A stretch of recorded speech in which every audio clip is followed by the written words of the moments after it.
Welcome to the PharmaSource podcast. I'm joined on the podcast today by Knut Alicke, who is a McKinsey Partner and co-author of From Source to Sold, Stories of Leadership in Supply Chain. The book is a fascinating series of interviews with senior supply chain leaders, explaining how they operate and how they've become successful. And from these interviews, the chain model of supply chain leadership was born, which Knut explains. In the second half of this episode, we focus in on supply chain technology and the amazing potential of generative AI to drive meaningful change. So whether you're interested in stories of supply chain leadership or technology, there should be something here for you. Knut, welcome to the podcast. Thanks a lot for having me, Luke. Looking forward to our conversation. Pleasure. So I first came across your book through Roxana Timmermans, who's a wonderful contributor of ours and part of our advisory board. And she told me that she adores the book. This is a quote from her. She said that supply chain professionals are many times the ones behind the scenes of strategic growth and innovation, and this book is one of the very few recognizing the enormous work and intellect that such functions have in corporates. I wonder what your reaction is to that statement. Do you think that's a common challenge? That's a common challenge, indeed. Supply chain, I would say supply chain leaders make things work. They get things done, but they don't shine. So they're not on the forefront when we celebrate. We have new customers. We got delivery right. That's kind of their daily business. So they're always in the background. And during the pandemic, what we saw is because there we had disruptions, and during the disruptions, all the topics popped up, and everyone was looking into, oh, there's something like supply chain. Oh, we need to focus on it. We need to make sure that we have availability. We need to make sure that we have everything that we need from our suppliers. And this is where supply chain then, I would say, came into light, and people recognize that we depend a lot on supply chain. So what was it then that inspired you to write a book based on interviews with supply chain leaders? So we, my co-author and I did discuss why do we not see more supply chain people or people with a supply chain background in a board position as a CEO, also as a COO. And we discussed maybe that's because supply chain people are, I would say, typically number focused, right? So often they're a bit nerdy. They love their numbers, and they contribute a lot, but they don't talk about it. So it's different to marketing and sales. So we said that, hey, why don't we help the supply chain community by interviewing a couple of people that kind of went through that. So they have a supply chain background and they reached the board, and we were interested in their personal stories. So not necessarily in, oh, I went to this company, oh, I went to this company, but we wanted to really understand what's going on. How did you feel? What did you do? How did you decide? What is different? What is special with your personal story? To back this up with a bit of research, is we did look into the Fortune 200 and found out that there is only, and that is like 3 years ago, that's only 11% of the CEOs had a supply chain background, right? So there is clearly kind of some, I would say, some room for improvement. Yeah, absolutely.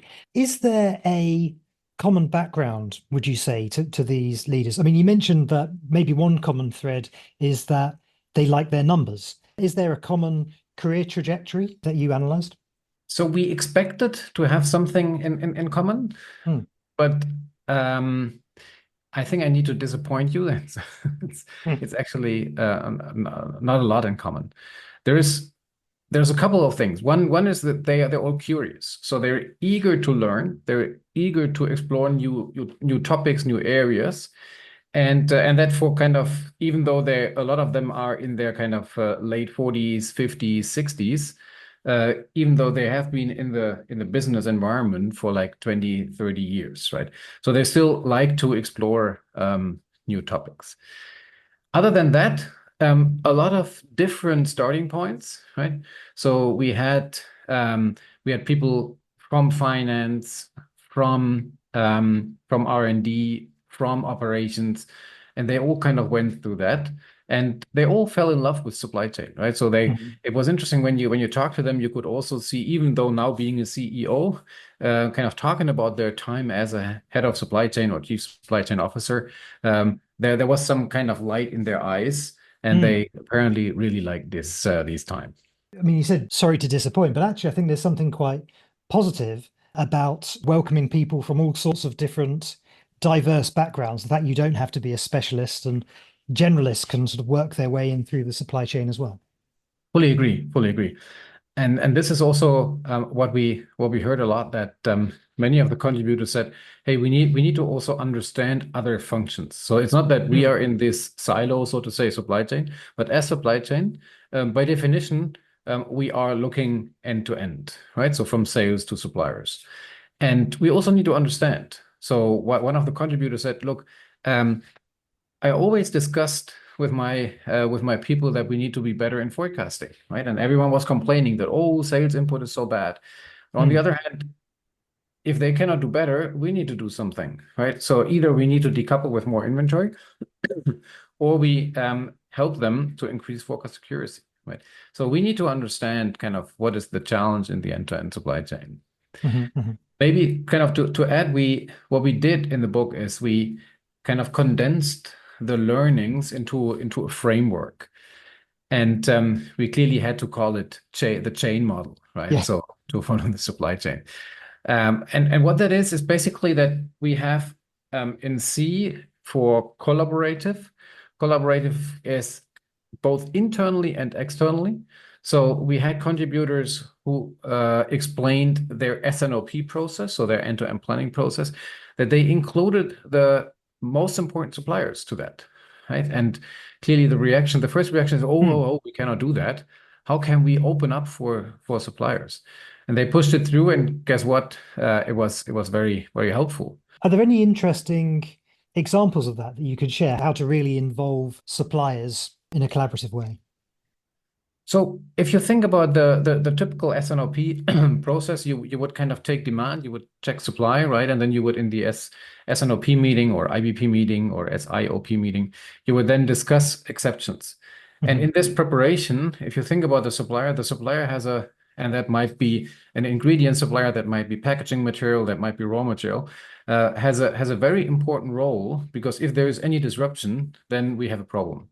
So why not involving the most important suppliers and sharing our planned production and our forecast for the next year, for the next 2 years, and then getting their input, right? And this contributor went even so far to invite them into the physical meeting or into the virtual meeting to basically sit at the table and discuss.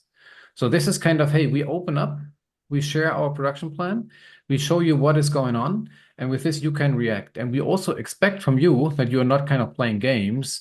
If you have an issue, to say that, oh, I'm going to solve that issue, make it clear, and then we can come up with a joint solution. And that was effective, because you'd imagine many people would have issues with the level of trust and transparency that would create. Exactly. Trust is an issue. For whatever reason, companies don't trust their suppliers. And here we, as supply chain, as head of supply chains and supply chain planners, can really, really help to make sure that, hey, we show that this trust is awarded. And by the way, same is true for in the sales part, right? If we talk to our customers here, same thing. Customers are very happy kind of to understand how we are doing and where to focus on. Okay, great, thank you. Let's move on to the H then in the chain model, holistic. So H for holistic, and this is really, if you think about the head of supply chain, that is typically going end to end. One of my clients said, look, the only other function in a company that is going end to end is the CEO. Right? Because everyone else is kind of focusing on their area. Supply chain, by definition, is going end to end. So we need to really understand what is the big picture. And this is also what we got out of the interviews, that for them, it was very, very important to look beyond the whatever plant or the warehouse or the planning system, to understand all the contributing factors and work with that. We then had A for adaptable, clearly pushed by the by the pandemic, because here you could see that I would say, more agile, more transparent supply chains did have a clear benefit over the others. But we need to make sure that our supply chain, we can kind of adapt to new situations. So the next disruption is around the corner, but we don't know what, right? So we cannot predict that, oh, there will be a logistics disruption, or here will be a supplier, or a cluster of supplier is not able to deliver. So we need to make sure that we are prepared, we have the levers in place, and with this we adapt and be reactive. Were there any examples of that which you could share of leaders who have been particularly good at being resilient and adaptable and have built it into their processes? So we did the interviews during the lockdown, and here there were a couple of examples. One where one of the contributors, she had to secure freight capacity, right? And they worked with their national airline, which also did operate a cargo part, so to say, and did build an alliance to make sure that they could kind of fly in from their suppliers. They were in the medtech area, producing ventilators. So here, kind of securing that, and securing that very early was very important. Another example, one of the contributors, they basically looked into what is the lead time to change something. So they had kind of manufacturing sites all around the world. And one very important step, which turned out to be the bottleneck, was kind of to have the testing at the end of the production. The testing equipment could move, so they could basically equip another plant with more testing equipment and with this increased capacity. But it was very important to take the decision like 12 weeks before. So you need to understand the lead time. They kind of monitored the situation in all the countries, right? And the logistics situation and so on. And with this, every week would meet and then take a decision. Hey, we need to move over this stuff because we expect that there will be something going on in this country. And with this, they were able to even increase market share by 3% because their competition did not do that. Right? So very, very interesting examples. And both of these examples, they were not able to do that before, right? So they prepared for that and set up their supply chain for the right level of agility. I mean, it sounds exhausting having to work at that frequency every week. But I guess at times like that, when the supply chain is under stress, it's necessary.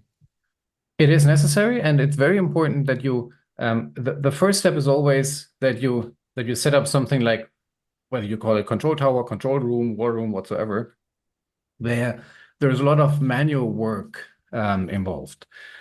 But as you go along, you need to make sure that this is then, I would say, standardized, automated, and then it's your normal process, right? Because otherwise you cannot survive. As you said, it's super exhausting, so you cannot survive like years and years of this type of work.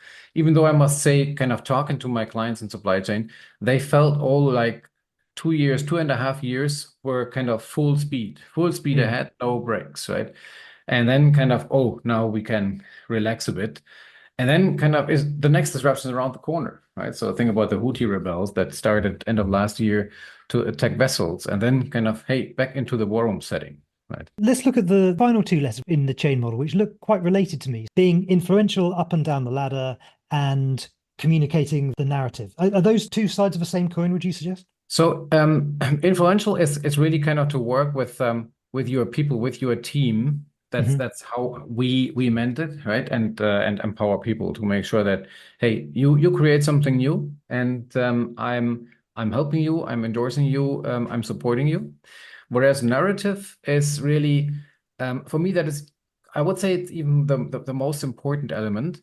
That is, how do I tell the story of supply chain? If you think about a typical kind of board meeting where supply chain is called in, right?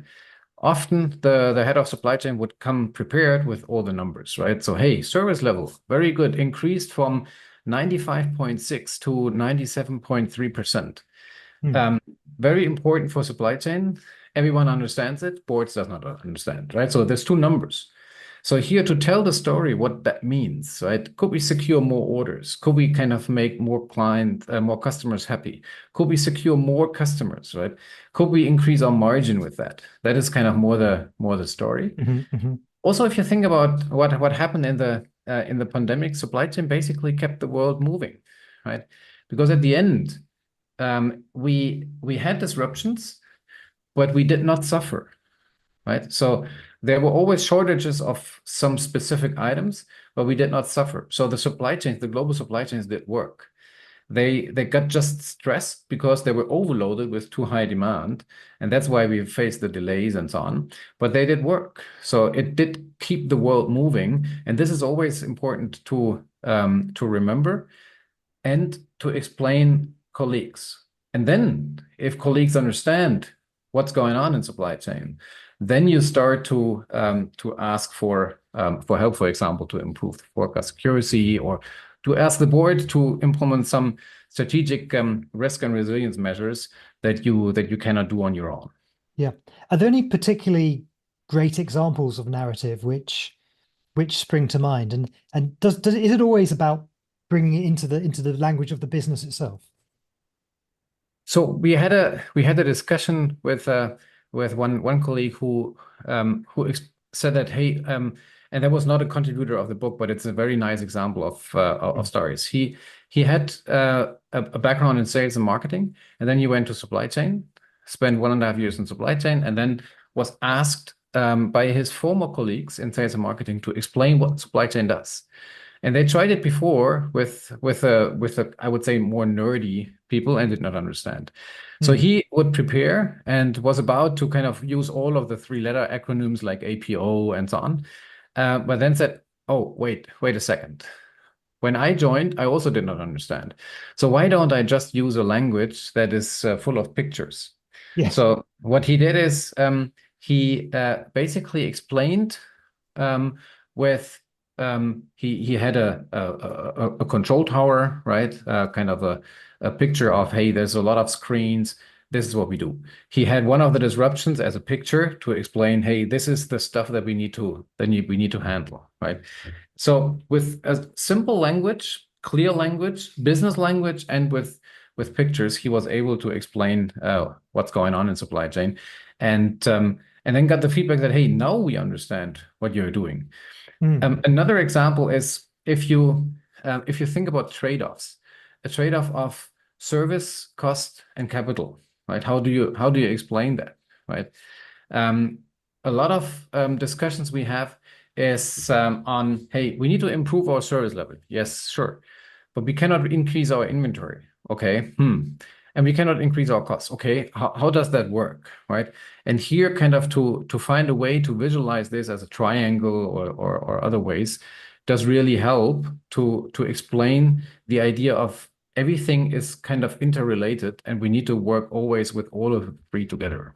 The number I like is apparently the human eye is 60,000 times faster than reading text. Obviously, for evolutionary purposes, it's so much quicker to communicate things with the right kind of visual. And I always think it's really undervalued, choosing the exact right visual to explain what it is you're talking about. And you also remember this much more. Just imagine a scorecard where you have a lot of numbers and graphs and so on, or you have one visual. The visual you will remember, right? You will relate to. And honestly, whether the inventory coverage is 3 months or 3.2 months, at the end, it's not so important. If you tell the story that with our right inventory profile, we were able to secure more deliveries and we have a happy customer, and you show the face of a happy customer, that is what you remember. Very interesting. Something that's coming through with all of this, I think, is the human element, certainly from the book's perspective about the soft skills that are needed. But I'd be remiss if I didn't talk about your day job at McKinsey, because you're obviously involved with digital supply chain, advanced analytics, digital transformation. Obviously, that wasn't the focus for the book, but while I've got you, I wonder if there's anything which you're excited about at the moment as becoming a real world technology that people should be building into their plans. Yes, so that's a very nice lead in to the topic that everyone is talking about, which is Gen AI, right? And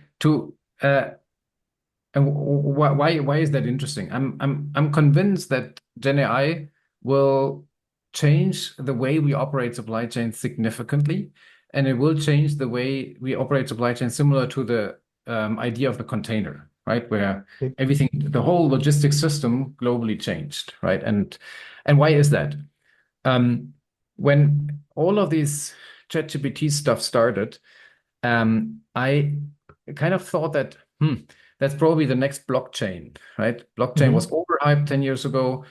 No one talks today about blockchain and supply chain, right? It's a good idea, but it's way too expensive. It's just not the thing we're looking for.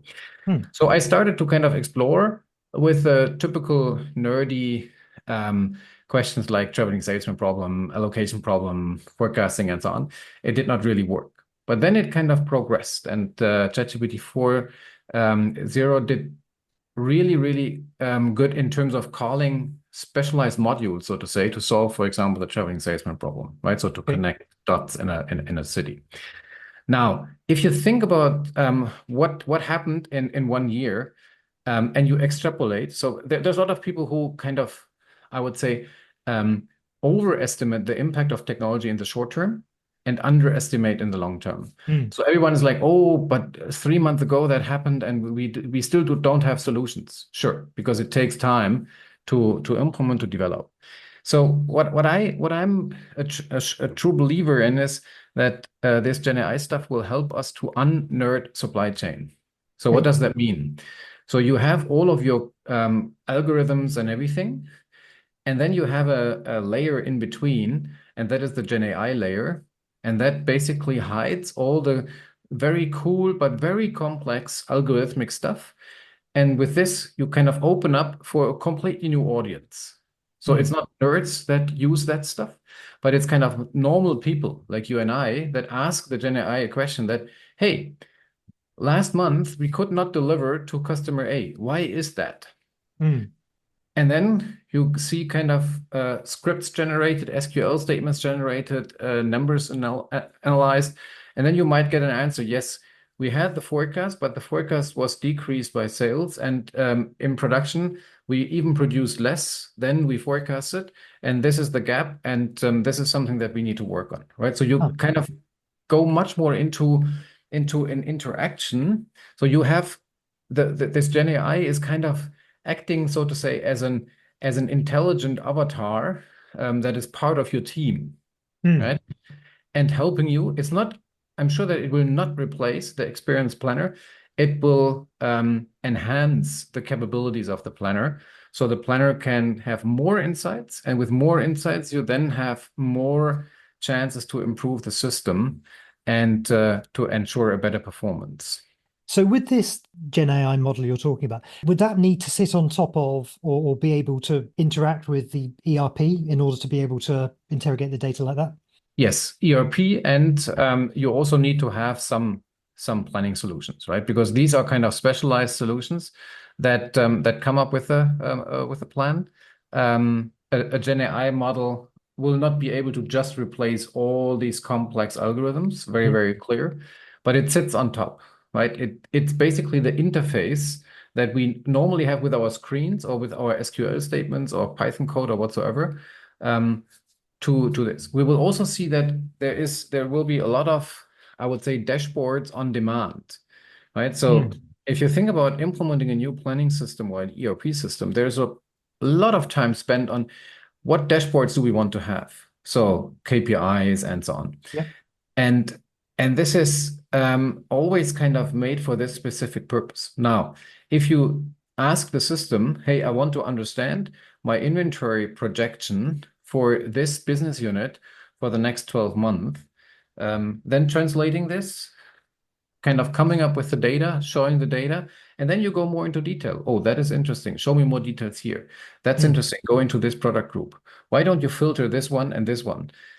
Before, this took forever, and this is now something where you have a kind of a conversation with your system, which will be much easier, and not only easier because that would be kind of efficiency increase, but what I see the big benefit is it will lead to much more insights, and with this insights you will be then able to improve the system. If you think about kind of, we had like 10 years ago, it was when all the machine learning stuff started, right? And there is very good cases of machine learning but this is a super nerdy topic. So the normal planner does not know what's going on, right? And with this, often does not use the algorithmic part of that in the right way. And I expect that this will change going forward. In your role, sitting across various different clients, are there any prototypes which you're seeing in operation now which are getting close to solving this? I would say everyone is experimenting with it. I would not yet call it a prototype, because a prototype would be a kind of more or less working system. Everyone is experimenting with it. There's still some doubts about data security, right? Because at the end, you kind of need to train the system with your transactional data. And a lot of my clients still kind of doubt, hey, is that really secure? Is that safe? I know it's called, so to say, a private cloud, but is that private cloud really private, or is it not really private? So here there's something that is a combination of convincing and showing that it's really safe, and then it will develop. All the software companies are working on. They always have different bit of a different focus. Every single software company now says it's got AI built in, which is getting fairly confusing. Exactly. And there are bits and pieces of AI built in. If you think about what of that AI is used, if I just kind of do a scan in my client base, I would say most of them have some form of planning system where you have also AI built in. Most of them are not using it at all, right? Because of what I just described, that it's a nerdy topic. They don't understand. They don't have the background. They are not mathematicians, right? They're not data scientists. And that's why you rather download stuff to Excel, do your calculation, and then upload it again. And here, this Gen AI will help, because it will cover the algorithmic part. Interesting. If someone wanted to get started with this, so I mean, you mentioned ChatGPT earlier. I'm just wondering, are there any ChatGPT prompts you might recommend which could help planners to just start to get a feel for the kind of questions it could answer, like the traveling salesman problem you mentioned? I would encourage everyone to just try out the available large language models. Not with company data, right? But it's very easy to kind of do a sanitized version and to just kind of change the data in a way that you can upload it. It's very interesting. I would just start with, I do this also with my students, right? Where I have kind of a case they need to solve, and I ask them, hey, use a large language model to guide you through that, because then you also find out that sometimes the results are just wrong, and then you kind of investigate, why is it wrong? Maybe because my prompt was wrong, or the system did just hallucinate, right? So I would encourage everyone to try it out. Sanitize your data, sanitize whatever your historical demand data, your forecasts, your inventory data, and then try it out, upload data, and then kind of ask the large language model to work with it and to solve problems and to give you guidance. Very interesting. Thank you. Okay, I guess one final question then. Going back to the book, I wonder whether there was anything that particularly surprised you, or any unexpected stories you encountered while working on the book. We had a very diverse group of contributors, right, from all around the world, different industries. To be very honest, all the women, when they did speak about their kind of experience in supply chain, they always related to their family. So they basically said, oh, I moved over to Europe, to the US, and so on. I checked with my family, they were okay, so we settled there. All the male contributor did not do that. So they also did kind of move around the world, but they did not mention their family, right? So here we see kind of really, really a difference. Apart from that, even though the group was very diverse, it was not something where I said that, oh, that's interesting. Maybe one of the contributors, that was an interesting one. He as a hobby, and also to finance his student time, he did work as a magician. And this was and he put it into perspective, into, hey, you kind of claim to do something that in reality it looks different, right? And he said that sometimes that helps in telling the story, right?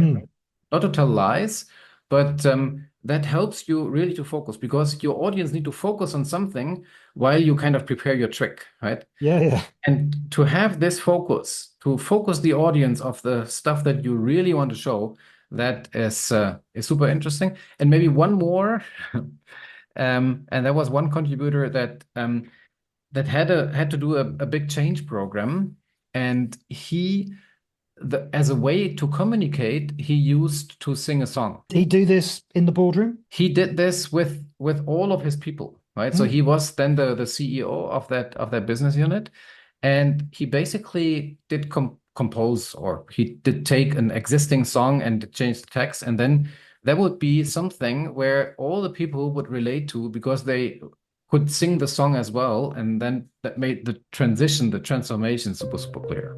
How funny. You've got to be brave or a complete exhibitionist to do that, I think. Yes, that's right. Yes. Great. Knut, thank you so much for your time today. Pleasure talking to you. It was a pleasure talking to you. Thanks a lot, Luke, for having me. No worries at all. Good discussion.